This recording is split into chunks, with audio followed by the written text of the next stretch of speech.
स्वागत है आपको एक बार फिर से आपके अपने यूट्यूब चैनल रस्तोगी कोचिंग में। आज के इस वीडियो में क्लास 12 के भौतिक विज्ञान अभ्यास 13 के बारे में अध्ययन करेंगे और अभ्यास का नाम है नाभिक। मतलब नाभिक का यह पहला भाग का वीडियो है, तो आप सभी विद्यार्थी अच्छे से समझिएगा और अपने कॉपी में नोट्स भी बनाते चलिएगा। तो सबसे पहला हेडिंग होगा रदरफोर्ड का अल्फा प्रकीर्णन का प्रयोग क्या है और नाभिक का खोज कैसे हुआ। तो नाभिक का खोज होने के लिए सन 1911 ईस्वी में रदरफोर्ड ने सोने या चांदी की पतली पन्नी पर अल्फा कण की क्या किए थे, बमबारी किए थे और बमबारी करके जो है नाभिक का खोज किए थे। तो यहाँ पे नोट कर लेंगे, सन 1911 ईस्वी में रदरफोर्ड ने सोने या चांदी की पतली पन्नी पर अल्फा कणों का बमबारी किया तो निम्नलिखित निष्कर्ष निकले थे। तो यहाँ पर यह सोने या चांदी की पतली पन्नी है और इस पतली पन्नी पर अल्फा कणों का क्या किए हैं, बमबारी किए हैं। तो बहुत से ऐसे अल्फा किरणें जो हैं सीधी आर पार निकल गई हैं। यहाँ ऊपर देख सकते हैं आर पार निकल गई हैं और नीचे भी देखेंगे आर पार निकल गई हैं, जिससे सिद्ध होता है कि यह परमाणु का भाग क्या है, खोखला है, जिसकी वजह से ये जो है किरणें जो हैं आर पार निकल गई हैं। बहुत से ऐसे अल्फा किरणें आए हैं अपने मार्ग से क्या हो गए हैं, विक्षेपित हो गए हैं, मतलब तिरछा हो गए हैं। तो इसका मतलब हुआ कि इसके परमाणु में कोई जो है धन आवेशित कण है, जिसके वजह से इसको जो है अल्फा कण को क्या किया है, विक्षेपित कर दिया गया है। तो यह जो बना हुआ है गोल का आकार, ये सोने या चांदी की पतली पन्नी है, उस पर अल्फा कण का बमबारी किया गया है। तो निम्नलिखित निष्कर्ष निकला है। पहला निष्कर्ष क्या निकला है, तो लिखेंगे यहाँ पर अधिकांश अल्फा किरणें सीधे आर पार चली गईं, जिससे सिद्ध होता है कि परमाणु का अधिकांश भाग क्या है, खोखला है। खोखला मतलब खाली है। तो यहाँ पर खोखला है, इसके वजह से जो है जो अल्फा कण के जो किरणें हैं वह सीधे आर पार चली गई हैं। तो पहला निष्कर्ष जो है आप सभी विद्यार्थी अच्छे से समझ लिए होंगे। अब दूसरा निष्कर्ष क्या है, लिखेंगे यहाँ पर दूसरा निष्कर्ष है कुछ अल्फा किरणें अपने मार्ग से क्या हो गई हैं, विक्षेपित हो गई हैं, जिससे सिद्ध होता है कि परमाणु के केंद्र में एक सूक्ष्म भाग होता है जो क्या है, धनावेशित है, और यही धनावेशित भाग है जिसके वजह से जो है अल्फा किरणें को क्या किया गया है, विक्षेपित कर दिया गया है। तो यहाँ पर दूसरा निष्कर्ष भी जो है आप सभी विद्यार्थी अच्छे से समझ लिए होंगे कि जो बहुत से ऐसे अल्फा किरणें गए और अपने मार्ग से क्या हो गए, विक्षेपित हो गए, जिससे सिद्ध हुआ कि उसके परमाणु के केंद्र में कोई सूक्ष्म धनावेशित भाग है। और तीसरा लिखेंगे बहुत कम अल्फा किरणें, यहाँ देख सकते हैं बहुत कम अल्फा किरणें गए हैं अपने मार्ग से क्या गए हैं, वापस आ गए हैं। यहाँ टकरा करके इसको क्या कर दिया गया है, वापस कर दिया गया है। इसका मतलब यह बहुत शक्तिशाली जो है यह कण है।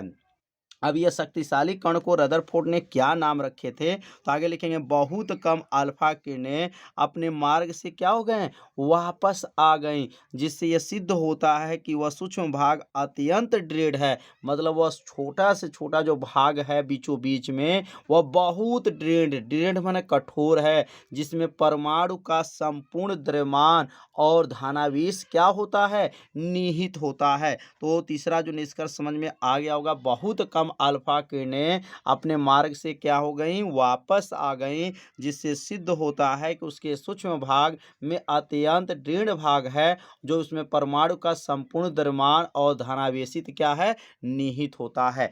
अब इस धनावेशित भाग को रदरफोर्ड ने क्या नाम रखे थे, तो इस धनावेशित भाग को रदरफोर्ड ने नाभिक नाम रखे थे। क्या नाम रखे, नाभिक नाम रखे। तो अब आगे लिख लेंगे इस सूक्ष्म भाग को रदरफोर्ड ने नाभिक नाम दिया। नाभिक के अंदर क्या क्या होते हैं, तो नाभिक के अंदर याद रखेंगे न्यूट्रॉन और प्रोटॉन स्थित होते हैं। नाभिक के अंदर कौन कौन कण होते हैं, तो न्यूट्रॉन और प्रोटॉन उपस्थित होते हैं। और नाभिक के चारों ओर वृत्तीय कक्षा होता है और इस वृत्तीय कक्षा में इलेक्ट्रॉन क्या करते हैं, चक्कर लगाते रहते हैं। तो उम्मीद है कि आपको यह जो है नाभिक के बारे में अच्छे से समझ में आ गया होगा। तो आप सभी विद्यार्थी इसे अपने कॉपी में क्या कीजिए, नोट करते भी चलिए, जिससे आपका एक नोट्स भी बनता रहेगा। अब अगला हेडिंग बनेगा, अब यहाँ पे नोट करेंगे नाभि का आकार। अब नाभि का आकार कैसे निकाला जाता है, नाभि का आकार। अभी इसके पहले हम लोग क्या पढ़े, अल्फा प्रकीर्ण का प्रयोग। अल्फा प्रकीर्ण के प्रयोग के बाद हम लोग क्या पढ़ेंगे, नाभि का आकार। तो यहाँ लिखेंगे अल्फा प्रकीर्ण, अल्फा प्रकीर्ण के प्रयोग के बाद, अल्फा प्रकीर्ण प्रयोग के बाद, प्रयोग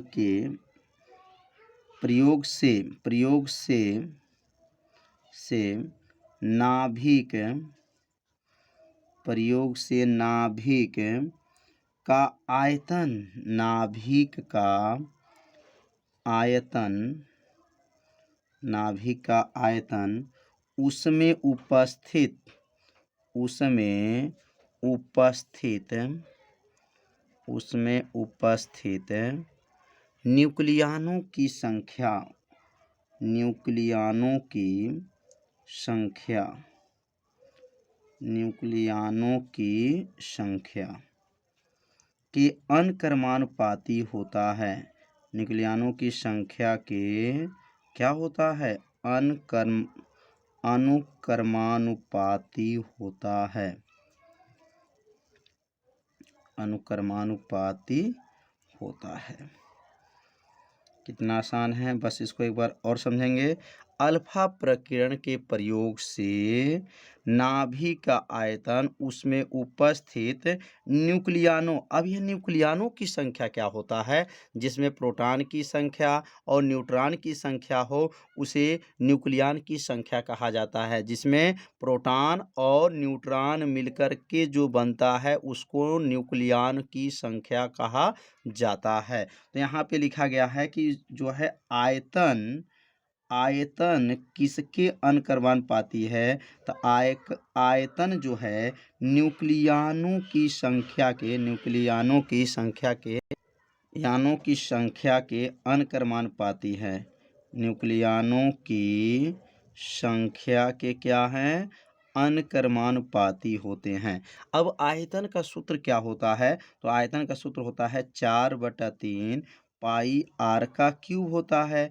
क्योंकि गोले का आयतन परमाणु किस आकार का था, गोले का था, इसलिए गोले का आयतन होता है 4/3 पाई आर का क्यूब। और यहाँ पे अनकर्मानुपाती हो गया, न्यूक्लियनों की संख्या को किससे प्रदर्शित करते हैं, ए से प्रदर्शित करते हैं, जिसमें 4/3 पाई जो है यह नियतांक के रूप में कार्य करता है। तो यहाँ पे लिख सकते हैं अर्थात आर का क्यूब किसके अनकर्मानुपाती होगा, तो आर का क्यूब अनकर्मानुपाती हो गया ए के।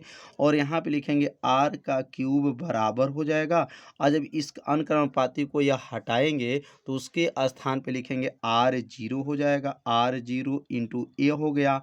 और यहाँ लिखेंगे जहाँ R0 क्या है, तो R0 एक क्या है, नियतांक है। जो R0 क्या है लिख देंगे यहाँ पर, R0 एक नियतांक है। लाइन समझ में आ गया होगा। और R0 का मान क्या होता है, तो R0 का मान यहाँ नोट कर लेंगे, R0 का मान होता है, याद रखेंगे 1.2 गुणे 10 के पावर -15 मीटर होता है। याद रखेंगे क्या होता है, 1.2 गुणे 10 के पावर -15 मीटर होता है।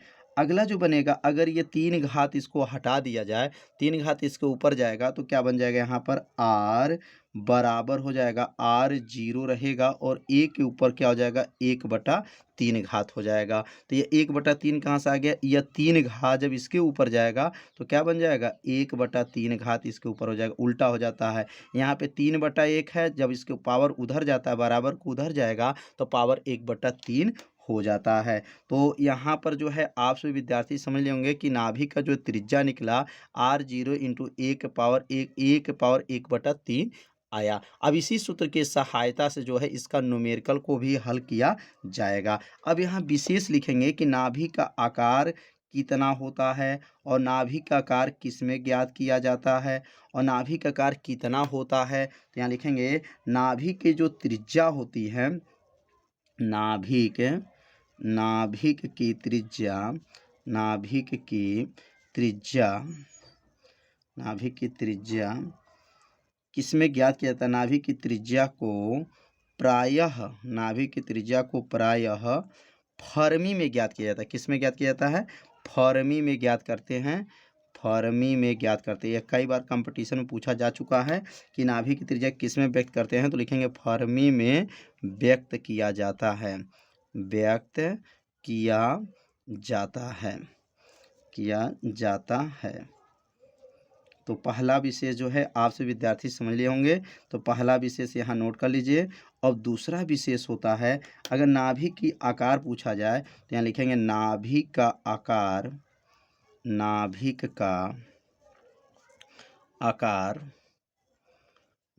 का आकार कितना होता है। तो नाभिक का आकार याद रखेंगे 10 के पावर -15 मीटर होता है। नाभिक का आकार कितना होता है? 10 के पावर -15 मीटर होता है। तो यह भी समझ में आ गया होगा नाभिक का आकार कितना होता है, 10 के पावर -15 मीटर होता है।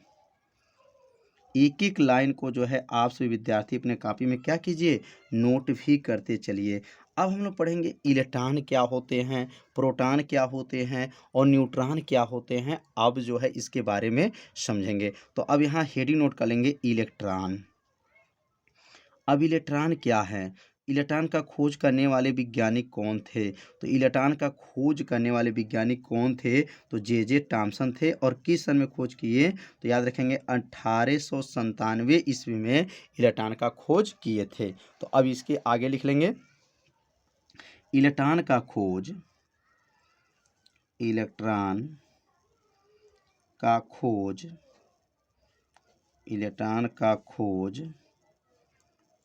सन 1897 ईस्वी में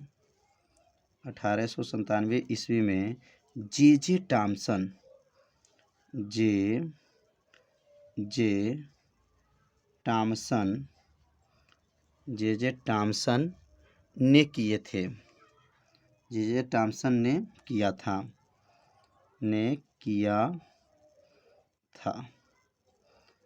कौन किए थे? इलेक्ट्रॉन का खोज किसने किए थे? तो जे टॉमसन ने इलेक्ट्रॉन का खोज किए थे। अब इलेक्ट्रॉन क्या है, किसी तत्व में याद रखेंगे किसी तत्व के ऋणावेश की संख्या को इलेक्ट्रॉन कहते हैं। तो यहाँ लिखेंगे किसी तत्व के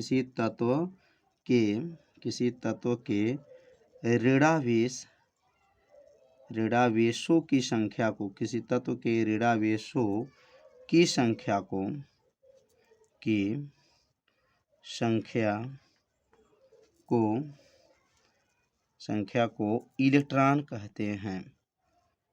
इलेक्ट्रॉन कहते हैं। कितना आसान है। किसी तत्व के ऋणावेशों की संख्या को क्या कहते हैं? इलेक्ट्रॉन कहते हैं। इलेक्ट्रॉन को ई से प्रदर्शित करते हैं। इलेक्ट्रॉन किससे? ई से, ई के ऊपर माइनस ई से प्रदर्शित करते हैं।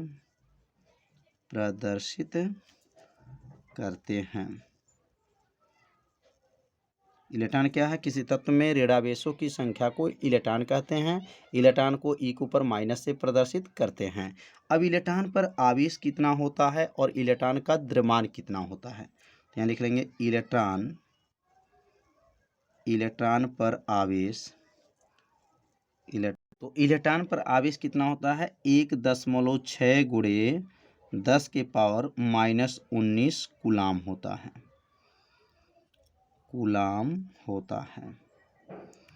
और यहाँ पर जब इलेक्ट्रॉन है तो इलेक्ट्रॉन क्या है? ऋणावेश है, इसलिए माइनस करेंगे। -1.6 गुणे 10 के पावर -19 कूलाम होता है।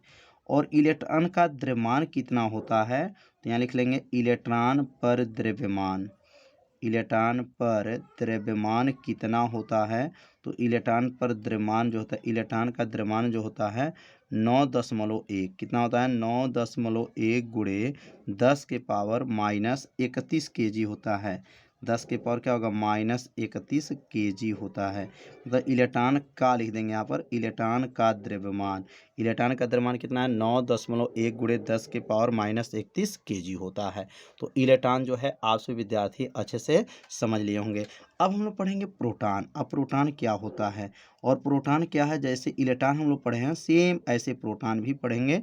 जहाँ ऋणावेश की संख्या पढ़े हैं, वहीं पर क्या पढ़ेंगे? धनावेश की संख्या पढ़ेंगे। अब यहाँ प्रोटॉन का खोज किसने किए थे? तो सन 1919 ईस्वी में रदरफोर्ड ने किए थे। तो यहाँ लिखेंगे प्रोटॉन का खोज, प्रोटॉन का खोज, प्रोटॉन का खोज सन 1919 ईस्वी में, 1919 ईस्वी में रदरफोर्ड ने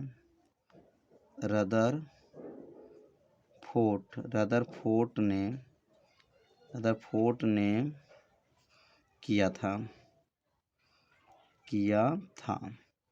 तो प्रोटॉन के खोज किसने किए थे? सन 1919 ईस्वी में रदरफोर्ड ने किया था। आगे लिखेंगे किसी तत्व में, किसी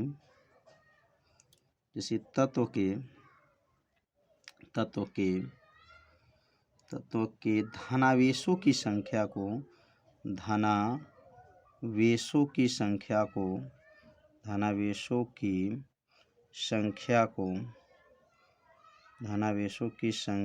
को क्या कहते हैं? प्रोटॉन कहते हैं। धनावेशों की संख्या को प्रोटॉन कहते हैं।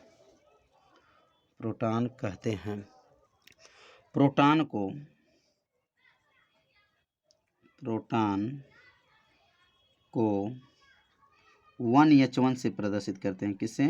1H1 या P से प्रदर्शित करते हैं। P से प्रदर्शित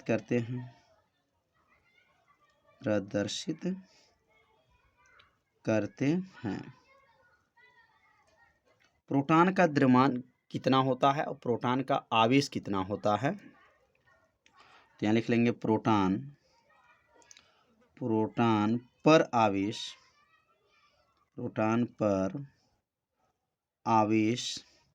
तो प्रोटॉन पर आवेश कितना होता है? 1.6 गुणे 10 के पावर -19 कूलाम होता है। कितना होता है? 1.6 गुणे 10 के पावर -19 कूलाम का मतलब यहाँ पे धनात्मक है, यहाँ पे ऋणात्मक है और यहाँ पे क्या है? धनात्मक है। और प्रोटॉन का द्रव्यमान कितना होता है? तो यहाँ नोट कर लेंगे प्रोटॉन का द्रव्यमान क्या होता है? तो लिखेंगे प्रोटॉन का द्रव्यमान बराबर लिख लेंगे 1.672 गुणे 10 के पावर -87 केजी होता है। कितना होता है? 1.672 गुणे 10 के पावर -27 केजी होता है। तो इलेक्ट्रॉन प्रोटॉन जो है आप सभी विद्यार्थी अच्छे से समझ लिए होंगे। तो अब हम लोग सीखेंगे न्यूट्रॉन। न्यूट्रॉन क्या होते हैं? तो अब हेडिंग डालेंगे न्यूट्रॉन क्या होते हैं? Neutron, electron, proton, neutron. सन 1932 ईस्वी में, याद रखेंगे किस सन में? सन 1932 ईस्वी में, सन 1932 ईस्वी में जेम्स चैडविक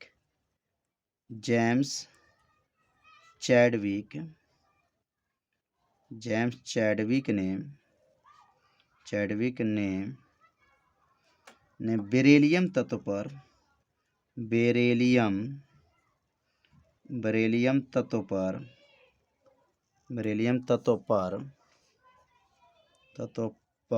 अल्फा कण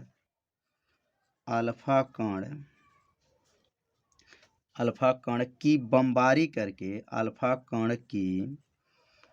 बमबारी करके बमबारी करके न्यूट्रॉन का खोज किया। न्यूट्रॉन का खोज किया।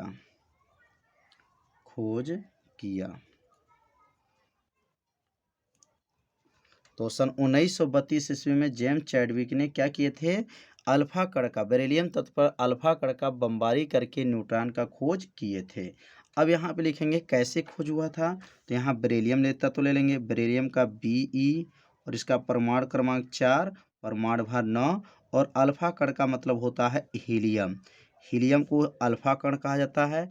और यहाँ पर जो बना है तो यहाँ पर 4 2 6, यहाँ 6 हो जाएगा C और 9 4 क्या हुआ 13, तो 13 है तो यहाँ कार्बन का 12 होता है प्लस 0N1।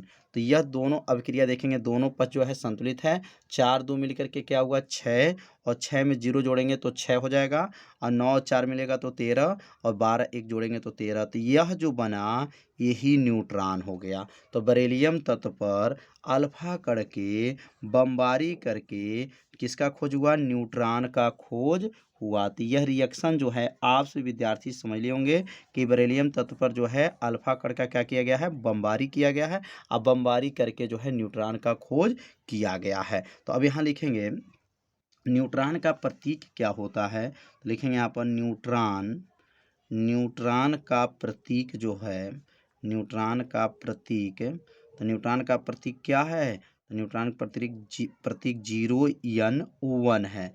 और न्यूट्रॉन पर जो है आवेश कितना होता है? तो न्यूट्रॉन पर आवेश जो है शून्य होता है। न्यूट्रॉन पर आवेश शून्य क्यों होता है? क्योंकि न्यूट्रॉन उदासीन कण है, मतलब इसमें न धन होता है न माइनस होता है, इसलिए यह उदासीन कण इसको माना जाता है। अगला लिखेंगे न्यूट्रॉन का द्रव्यमान कितना होता है। तो न्यूट्रॉन का द्रव्यमान यहाँ नोट कर लेंगे। न्यूट्रॉन का द्रव्यमान जो होता है 1.674 गुणे 10 के पावर -27 kg होता है। किसका द्रव्यमान है? न्यूट्रॉन का द्रव्यमान कितना होता है? 1.674 गुणे 10 के पावर -27 kg होता है। तो उम्मीद करते हैं इलेक्ट्रॉन, प्रोटॉन, न्यूट्रॉन और नाभिक का खोज कैसे हुआ आप सभी विद्यार्थी अच्छे से समझ लिए होंगे। तो इसे अपने कॉपी में ज़रूर नोट कर लीजिए, जिससे आपका एक नोट्स भी तैयार हो जाएगा। तो आज का ये वीडियो कैसा लगा आप सभी विद्यार्थी जरूर कमेंट कीजिए, वीडियो को लाइक कर दीजिए और चैनल पे यदि आप पहली बार आए होंगे तो चैनल को सब्सक्राइब जरूर कर लीजिए। मिलते हैं अब अगले भाग में, तब तक के लिए सभी विद्यार्थियों को नमस्कार।